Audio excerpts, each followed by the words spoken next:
Qu'est-ce qu'il faut savoir avant d'entreprendre des travaux dans la partie commune ou dans la partie privée d'une copropriété? Comment distinguer travaux nécessaires, travaux utiles et travaux somptuaires et quelles sont les quotes-parts nécessaires pour décider ces travaux?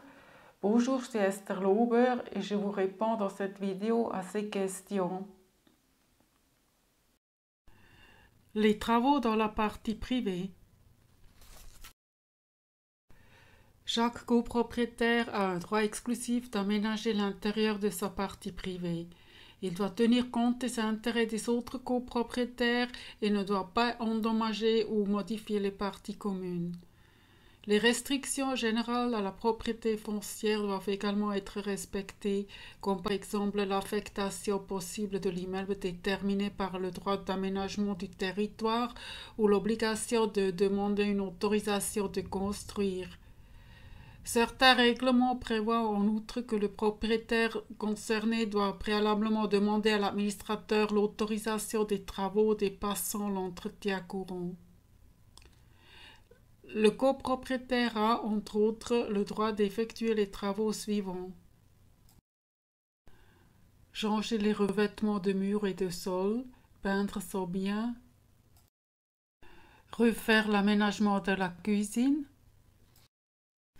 réfection de la salle de bain, changer les installations intérieures comme la baignoire, le WC, le bidet ou la cabine de douche, remplacer la baignoire par une installation de douche, ajouter des prises électriques, des interrupteurs, installer un réseau informatique, etc. Ajouter des cloisons intérieures et enlever des cloisons intérieures à l'exception des murs porteurs et les murs de séparation entre deux lots de copropriété. Certains éléments du bâtiment peuvent être des parties communes ou exclusives, par exemple les fenêtres et les stores. Selon le règlement d'administration et d'utilisation élaboré par le groupement des propriétaires d'appartements de la Chambre genevoise immobilière et de la Société des régisseurs de Genève, les fenêtres et stores sont des parties exclusives. À Genève, la plupart des communautés de copropriétaires utilisent ce règlement. Avant de commencer les travaux, le copropriétaire a l'intérêt d'étudier le règlement et informer l'administrateur. Parfois, il peut être judicieux de remplacer d'autres éléments de la partie commune. Par exemple, si un copropriétaire rénove sa salle de bain et les conduites d'eau de transit sont obsolètes. Cela permet d'éviter de rouvrir quelques années plus tard les sondes de montée et de rouvrir la salle de bain récemment rénovée. La communauté de copropriété peut décider ces travaux et les financer par le fonds des rénovations. Si les travaux entraînent une augmentation des charges de copropriété, il faut avoir l'accord des autres copropriétaires et il faut éventuellement recalculer la distribution des charges. Si un copropriétaire transforme un appartement standard en un appartement luxueux, il va payer les primes d'assurance supplémentaires, sauf s'il a conclu lui-même une assurance complémentaire. Les travaux dans la partie commune. Les travaux des parties communes doivent être décidés à l'Assemblée des copropriétaires et les quorums nécessaires sont réglés aux articles 647 C, D et E du Code civil suisse. Le règlement d'administration et d'utilisation peut prévoir d'autres exigences de majorité sous réserve des dispositions impératives de la loi. Une telle norme doit avoir été adaptée à l'unanimité. Le Code civil suisse prévoit les majorités suivantes. Les travaux nécessaires. La décision doit être prise à la majorité de tous les copropriétaires pour les travaux d'entretien, de réparation et de réfection qu'exige le maintien de la valeur et de l'utilité de la chose, sauf s'il s'agit d'actes d'administration courante que chacun d'eux peut faire.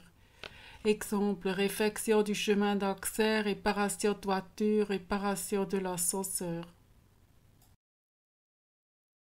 Les travaux utiles. Les travaux de réfection et de transformation destinés à augmenter la valeur de la chose ou améliorer son rendement ou son utilité sont décidés à la majorité de tous les copropriétaires représentant en outre leur part réunie plus de la moitié de la chose.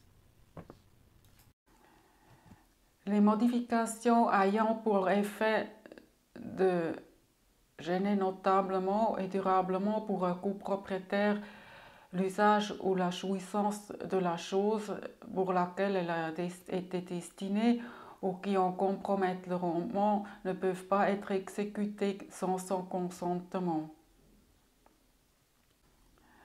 Lorsque les modifications entraîneraient un copropriétaire des dépenses qui ne sauraient lui être imposées, notamment parce qu'elles sont disproportionnées par rapport à sa part de copropriété, elles ne pourraient pas être exécutées sans son consentement.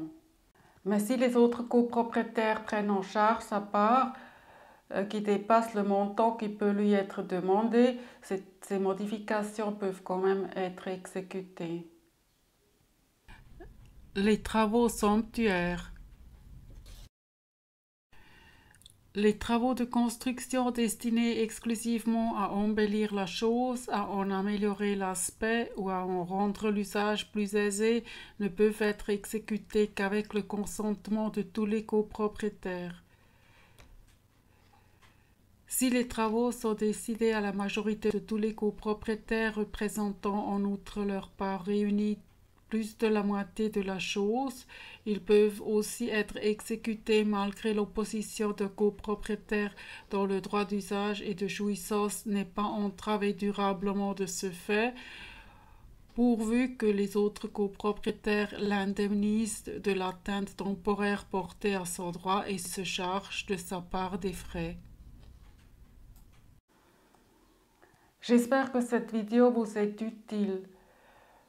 Si vous avez aimé cette vidéo, mettez le pouce en haut et n'hésitez pas à abonner notre chaîne de YouTube ou d'écrire des commentaires.